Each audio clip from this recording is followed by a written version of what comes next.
Welcome to Mentee Training Session 4 Learning Styles. Before you begin, make sure you have access to your participant materials for Session 4. There's important information that will be referenced in this session, but is only available in the Session 4 participant materials. I'm Judy Corner, the Director of Consulting for an organization called Insala, and I will be your host throughout these sessions. In Session 1, Introduction, we identified all 8 of the training sessions that we would cover, including a brief overview of each. Specifically, during Session 4, we will introduce a concept and an exercise to identify an individual's specific learning style. During this session, we will explore how you best learn to maximize your development. We will be discussing the concept of learning styles. This will cover understanding the various styles of learning, an exercise to identify your best learning style and what each style means. As always, we will cover tips for assistance as well as questions to ponder. As adults, we tend to communicate with, provide information to, and teach others based on the way we ourselves learn and best receive information.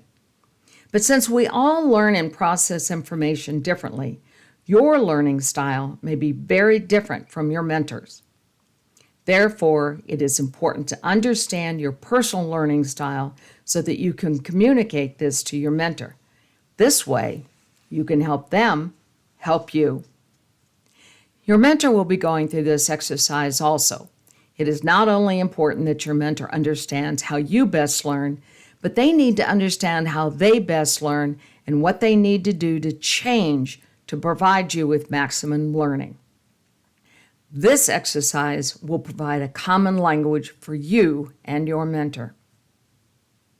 There are 8 different learning styles outlined in this methodology: active, reflective, sensing, intuitive, visual, verbal, sequential, and global.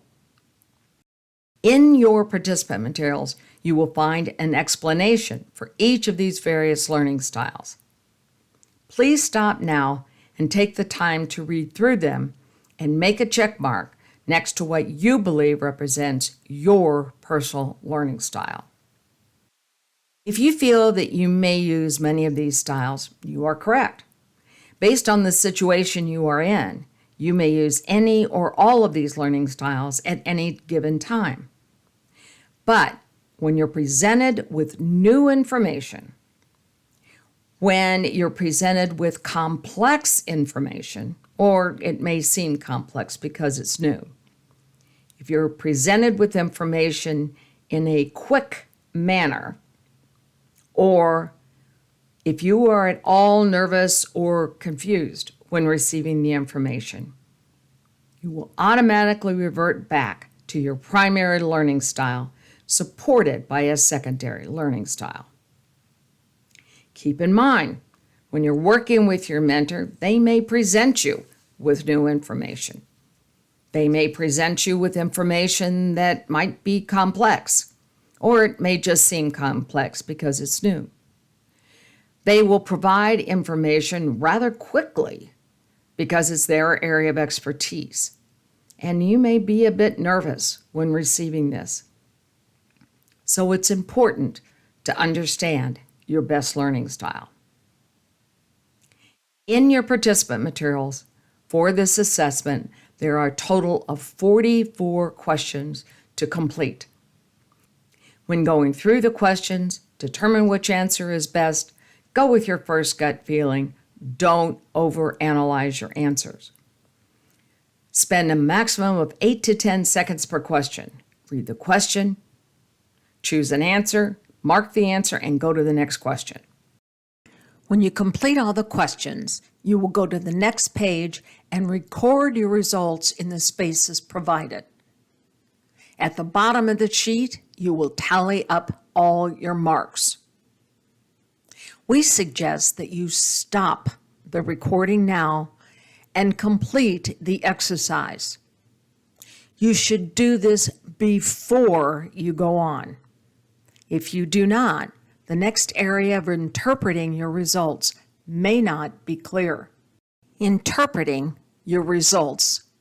First, identify the highest number and the learning style which it is under. Read about that type of learning style. Determine if this makes sense to you, and if not, why not? You may look at the next highest number, which indicates a secondary learning style that supports your primary learning style. Read about that style and determine if that supports your primary style. The last line illustrated here, where there are 5-6 or 6-5 combinations all the way across, this illustrates that the individual has been overthinking or overanalyzing their answers.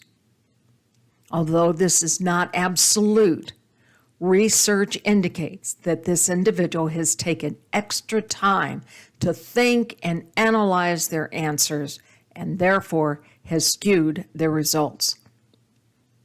It is recommended in this situation to retake the assessment and follow the rule of only spending 8 to 10 seconds on each statement.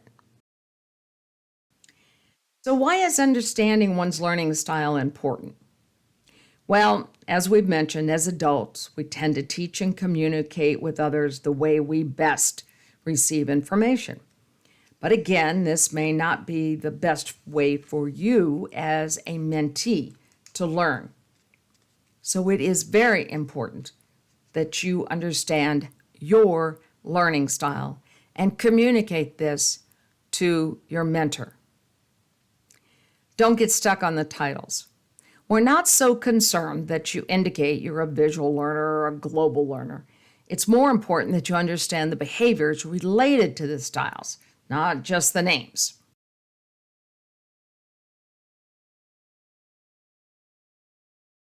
So if you are an active learner, when you receive information or learning, it's important that you're allowed to do something with it as soon as possible.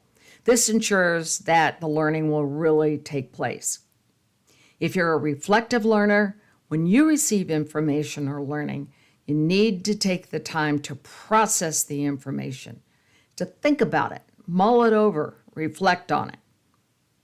If you're a sensing learner, when you receive information or learning, you need to be presented with the facts and how it specifically relates to and can be practically applied in your work, your life, etc. If you're an intuitive learner, when you receive information or learning, you want the facts, but then you want to figure out on your own how it will relate to what you do. If you're a visual learner, when you receive information or learning, it's best if it's presented to you in a way that provides you with a picture of what is meant.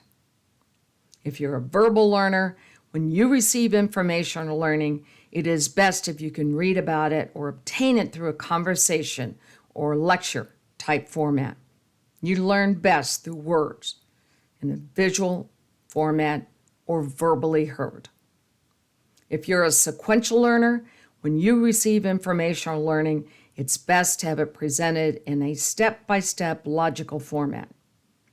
And if you're a global learner, when you receive information or learning, it's best to give you the big picture first before getting into any details. Here are some additional tips to maximize your learning. More extensive information about each of these tips is found in your Session 4 participant materials. First of all, communicate your learning style to your mentor. Don't make your mentor guess your learning style.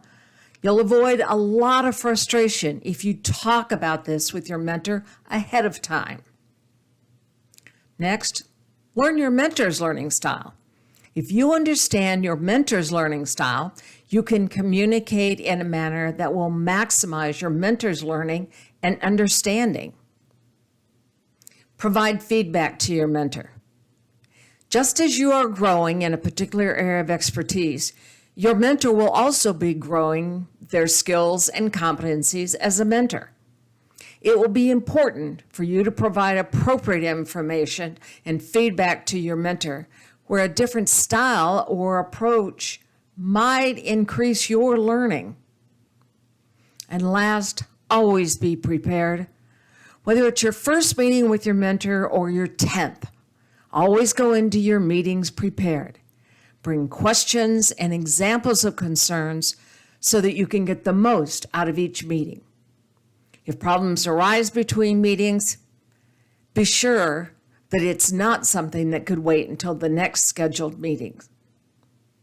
By bringing examples of your concern, it will also illustrate to your mentor how you best learn. At this time, we would like for you to think about everything that we've talked about during this session.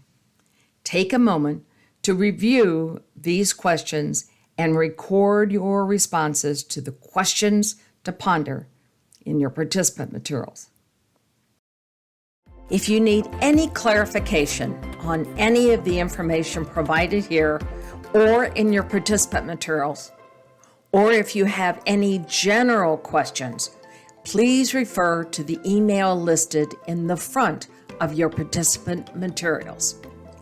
Thank you.